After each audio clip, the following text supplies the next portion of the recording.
And after an awful week for global markets, we are beginning to see a bit of a rebound on this Monday. Tyler Orton with Business in Vancouver is joining us now with more. And Tyler, I understand that we're seeing some traction in Asian markets.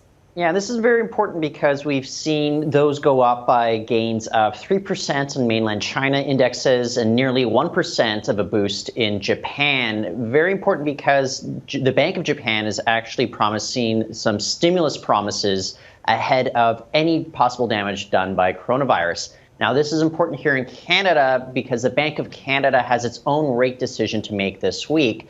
A lot of experts were expecting the central bank here to cut rates in order to stimulate the economy, but maybe a little bit later on this year. I would expect more experts are now going to forecast more of a rate cut going forward on Wednesday in order to get ahead of the economic impacts moving forward. I'll just say this, though, the S&P TSX Composite Index, it's not posting the same kind of gains that we see in the Asian markets just yet this morning.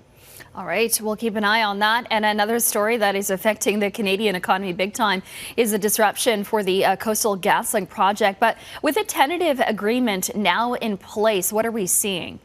Well, right now we can expect some more in-depth ongoing consultations, although details of this tentative agreement have not been released to the public. They're going to be doing consultations with community over the next 2 weeks. But Coastal GasLink, they had paused construction for the preceding 4 days on this pipeline before this tentative deal was announced. The company says now that pipeline work is set to resume. Doesn't mean it's going to happen immediately, but they have all the levers that they need to get it going because there are currently 1,200 people working on this throughout northern British Columbia, about 1/3 of whom are Indigenous. That's according to company statistics. So moving forward, any resumption to work, it can be done quite swiftly at this point.